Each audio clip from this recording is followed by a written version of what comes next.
Պատկերացրեք մի իրավիճակ, մի ամբողջ կայսրության հզոր, անզիջում թագուհին, այնքան է տարվում մի օտար արքայի գեղեցկությամբ, որ պատրաստ է պատերազմ սկսել։ Ոչ թե հողերի, ոչ թե ոսկու, այլ սիրո համար։ Կամ գուցե մոլուցքի։ Այո, ավելի ճիշտ մոլուցքի։ Եվ այսօր մենք խորանալու ենք այս առասպելի մեջ, հիմնվելով այն աղբյուրների վրա, որոնք դուք մեզ եք տրամադրել։ Եվ գիտեք, ձեր ուղարկած նյութերը ֆանտաստիկ են, որովհետև դրանք ցույց են տալիս պատմության երկու բոլորովին տարբեր կողմերը։ Իսկապես։ Այո։ Մի կողմից ունենք պատմական վերլուծություններ, որոնք փորձում են հասկանալ, որն է եղել իրական Արան, արդյոք նա ընդհանրապես գոյություն ունեցել է։ Իսկ մյուս կողմից Ցահայտել այս պատմության բոլոր շերտերը, կրքից մինչև քաղաքականություն, առասպելից մինչև զարմանալի իրականություն։ Շատ լավ։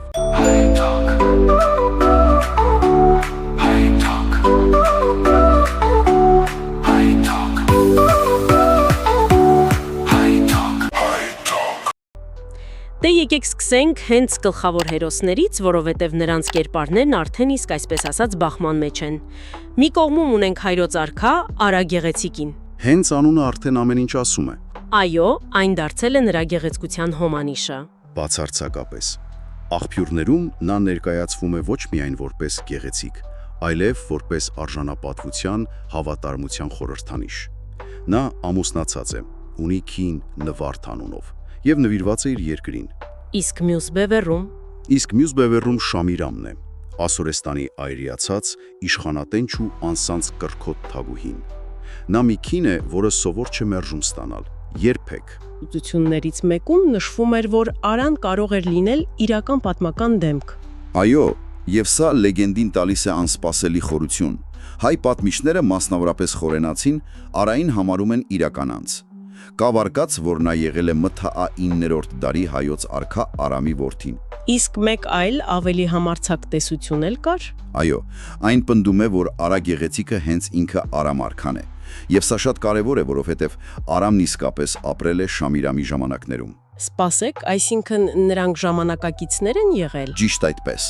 Այսինքն մենք խոսում ենք ոչ թե մաքուր հեքիաթի, այլ իրական պատմական իրադարձությունների վրա հիմնված առասպելի մասին։ Սա ամեն ինչ փոխում է։ Ուրեմն պատմությունը սկսվում է նրանից, որ Արայի աննախադեպ գեղեցկության մասին լուրերը հասնում են Ասորեստան, հասնում են Շամիրամին, եւ թագուհին բառացիորեն կորցնում է գլուխը։ Կորցնում է եւ անմիջապես գործի անցնում։ Նա բանագնացներ է ուղարկում Հայաստան անհամար թանկարժեք նվերներով եւ շատ կոնկրետ, կարելի ասել անամոթ առաջարկով։ Նա Արային երկընտրանքի առաջ է կանգնեցնում, որը ըստ էության վերջնագիր էր։ Այո, աղբյուրներից մեկում, որը դուք ընդգծել էիք, նկարագրվում է, որ բանագնացները Արային հանձնում են իշխանության խորհրդանիշներ՝ թագ, գայիսոն եւ սուր, փոխանցելով թագուհու խողքերը։ Արի տիրիր ինձ եւ իմ երկրին։ Եվ տալիս են երկու տարբերակ։ Առաջինը՝ ամուսնանալ Շամիրամի հետ եւ դառնալ Ասորեստանի արքա, իսկ երկրորդը ավելի համեստ է։ Եթե այդքան հավակնոտ չես, ուղակի գալ, հագեցնել թագուհու կիրքը եւ ահռելի պարգևներով վերադառնալ տուն։ Պատկերացնում ենք այդ առաջարկի լկտիությունը եւ ինքնավստահությունը։ Բայց Արայի պատասխանը նույնքան վճռական էր։ Կտրուկ մերժում։ Նա հայտարարում է, որ հավատարիմ է իր կնոջը Նվարդին եւ իր երկրին։ Եվ սա ուղղակի հարված չէր Շամիրամի ինքնասիրությանը։ Սա անձնական վիրավորանք էր։ Անձնական վիրավորանք էր, որը նա չէր կարող ներել։ Այստեղ մի հարց է ծագում. արդյոք սա զուտ կնոջ կմահաճույքներ, թե այս ամենի հետևում կար սառը քաղաքական հաշվարկ։ Միգուցե սա երկու հզոր թագավորությունները միավորելու խորամանկ փորձ էր սիրային պատմության քողի տակ։ Սա հիանալի հարց է, եւ ձեր աղբյուրներից մեկը մեզ տալիս է բանալին հասկանալու Շամիրամի բնավորությունը։ Պետք չէ մոռանալ, թե ով էր նա։ Այն պատմությունը, թե ինչպես է իշխանության եկել։ Հենց դա։ Նա այնքան խորամանկ էր, որ համոզել էր իր ամուսնուն Նինոս արքային ընդամենը 1 օրով զիջել իրեն իշխանությունը, իբր թե զվարճանքի համար։ Միայն 1 օրով։ Եվ հենց այդ 1 օրվա ընթացքում, երբ թագն իր գլխին էր, նա հրամայում է սպանել Նինոսին եւ դառնում է միահեծան տիրակալ։ Անհավանական է։ Այսինքն մենք գործ ունենք մի կնոջ հետ, որը պատրաստ է ամեն ինչի հանում իշխանության։ Սա նրա կերպարին բոլորովին այլ խորություն է տալիս։ Ճիշտ այդպես։ Այնպես որ, այո, սա նաև աշխարհաքաղաքական քայլ էր։ Արայի հետ միությունը կնշանակեր հայկական լեռնաշխարհի խաղաղ միացում Ասորեստանին, բայց երբ Արայի մերժումը եկավ, անձնական վիրավորանքն ու քաղաքական ձախողումը միախառնվեցին։ Եվ պատերազմն անխուսափելի դարձավ։ Եվ այստեղ է, որ պատմությունը դառնում է ավելի տարօրինակ։ Սա սովորական նվաճողական պատերազմ չէր։ Բոլորովին։ Աղբյուրները շեշտում են Շամիրամի միակ հստակ հրամանը իր զորավարներին Արային գերեվարել ողջ։ Ողջ։ Ոչ թե սպանել, ոչ թե հաղթել, այլ ողջ բերել։ Նրան պետք չէր հաղթանակը, նրան պետք չէր Արայի թագավորությունը, նրան պետք էր ինքը, Արան։ Սա մոլուցքի պատերազմ էր։ Այո, եւ ճակատամարտը տեղի է ունենում մի շատ խորհրդանշանական վայրում Արայի լեռան լանջին, որը ի դեպ նախկինում կոչվել է Ծաղկևանք։ Եվ այնտեղ ճակատամարտի ամենաթեժ պահին, Չնայած Շամիրամի հստակ հրամանին, Արային մահացու վիրավորում են։ եւ այստեղ սկսվում է պատմության ամենադրամատիկ եւ առասպելական մասը։ Երբ Շամիրամի զինվորները գտնում են Արայի անշունչ մարմինը եւ բերում նրա մոտ, թագուհու հուսահատությունը սահմաններ չի ճանաչում։ Այս տեսարանն է, որ հանճարեղ կերպով անմահացրել է նկարիչ Վարդգես Սուրենյանցը իր հայտնի կտավում։ Այո, եթե դուք նայեք այդ նկարին, կտեսնեք ոչ թե հզոր թագուհու, այլ կոտրված հուսահատ մի քնոջ։ Հենց այդ հուսահատության պահին է, որ Շամիրամը դիմում է գերբնական ուժերին։ Նա որոշում է դիմել արալեզներին։ Ահա, եկեք բացատրենք, թե ովքեր էին նրանք, որովհետև սա հայկական դիցաբանության ամենահետաքրքիր տարերից է։ Իհարկե, Սպասեք, սրանք այն շնագլուխ թևավոր էակներն են։ Ես կարդացել էի դրա մասին ձեր նյութերում։ Ասվում էր, որ մարդիկ հավատում էին, թե նրանք իջնում են երկնքից, լիզելով վերակենդանացնելու ճակատամարտում ընկած քաջերին։ պատկերացնում եք։ Ճիշտ այդպես, սա շատ խորը նախաքրիստոնեական հավատալիք է, որը ցույց է տալիս կյանքի եւ մահվան շրջապտույտի գաղափարը հին հայերի մոտ։ Նրանք հավատում էին, որ արժանի հերոսներին կարելի է վերադարձնել կյանք։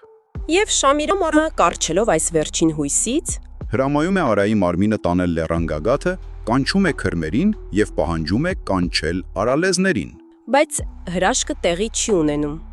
Աղբյուրները նշում են, որ անցնում են օրեր եւ Արայի մարմինը փոխանակ կենթանանալու սկսում են նեղել։ Սա երևի ամենաօղբերգական պահն է, երբ նույնիսկ մոգությունը չի օգնում։ Եվ սա առասպելի բեկումնային պահն է։ Այո,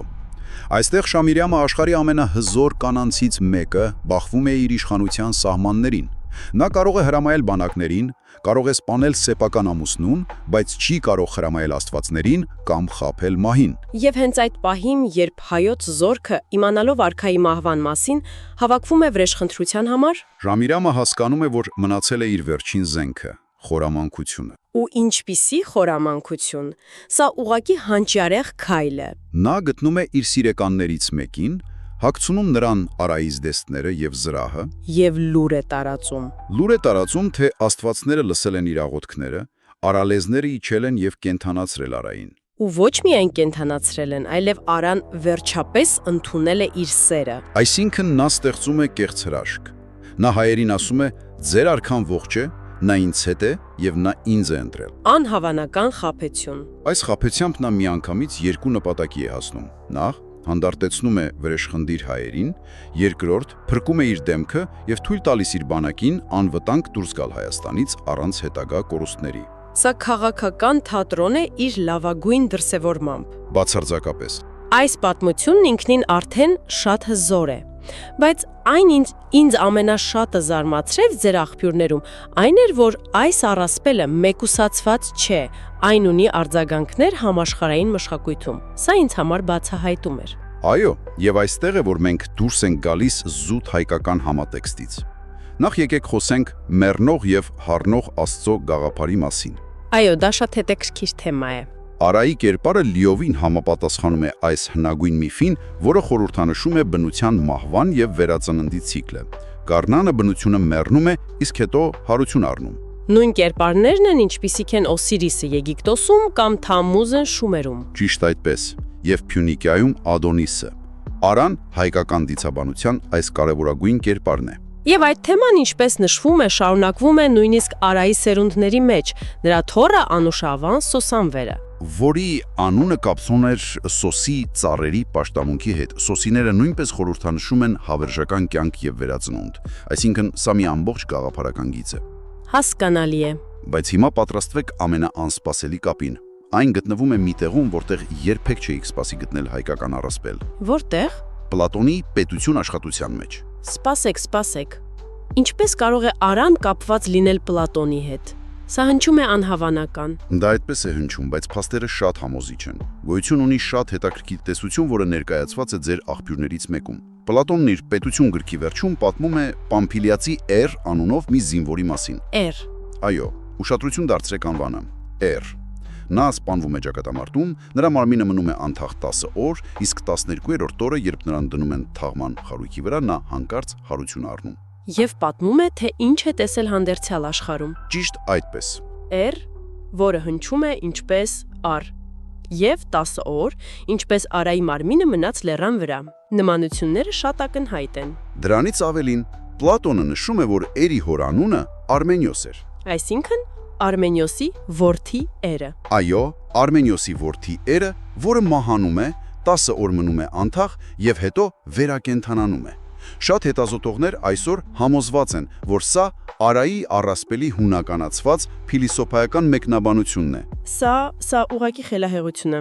Ստացվում է, որ հայկական այս առասպելը իր արձագանքն է գտել արևմտյան փիլիսոփայական հիմնասյուններից մեկի աշխատության մեջ։ Բայց սա դեռ ամենը չէ։ Էլ ինչ կա։ Արմատները գնում են շատ ավելի խորը։ Եթե ել ավելի հետ գնանք դեպի անցյալ, մենք կտեսնենք զարմանալի զուգահեռներ Գիլգամեշի շումերաաքքադական էպոսի հետ։ Մարդկության առաջին գրավոր մեծ ստեղծագործության։ Այո, այնտեղ էլ հզոր աստվածուհի Իշտարը, որը շատ նման է Շամիրամին իր կրքոտ եւ անողոք բնավորությամբ, ցանկանում է տիրանալ հերոս Գիլգամեշին։ Եվ նա նույնպես մերժում է ստանում։ Նույնպես ստանում է կտրուկ մերժում եւ իր զայրույթի մեջ սանձազերծում է սարսափելի պատիժ։ Այսինքն հզոր կին աստվածուհին, որը ցանկանում է տղամարդ հերոսին եւ մերժում ստանալով պատերազմ է սկսում, այս սյուժեն հազարավոր տարիների պատմություն ունի։ Այո,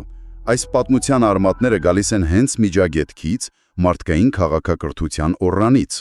Արա Գեղեցիկի եւ Շամիրամի պատմությունը այս հնագույն սյուժեի հայկական, յուրօրինակ եւ շատ գեղեցիկ դրսևորումն է։ Այսպիսով, եթե ամփոփենք, մենք ունենք մի պատմություն, որը սկսվում է որպես երկու մարդու կրքի եւ սկզբունքի բախում, վերածվում է պատերազմի, ապա դառնում ազգային առասպել։ Եվ վերջում պարզվում է, որ դրա արձագանքները հասնում են մինչև Պլատոն եւ Գիլգամեշ։ Սա իսկապես պատմության ու առասպելի միջև ջնջված սահմանների մասին է։ Ճիշտ այդպես է։ Ձեր տրամադրած աղբյուրները ցույց են տալիս, թե ինչպես մի պատմությունը կարող է լինել եւ պատմական իրադարձություն, եւ ազգային էպոս, եւ հոգեբանական դրամա, եւ այն մեզ թողնում է մի հավերժական հարցի առաջ, որի շուրջ կարծում եմ արժե խորհել։ Երբ անձնական գիրքը բախվում է պարտքի հետ, ո՞րն է կատարված ընտրության իրական գինը։ Եվ ի վերջո ով է Արան։ Արդյոք նա հավատարմության աներկբա հերոս է, որը նախընտրեց մահը, բայց չդավաճանեց իր սկզբունքներին։ Թե նա ողբերգական կերպարը, մի քիչ միամիտ, որն իր անզիջում սկզբունքայնության համար պատերազմ բերեց իր երկրին եւ ինքն էլ զոհվեց։ Առասպելը, ինչպես միշտ, հեշտ պատասխան չի տալիս։ Այն ձեզ է թողնում խորհելու այս զոհողության իրական իմաստի շուրջ։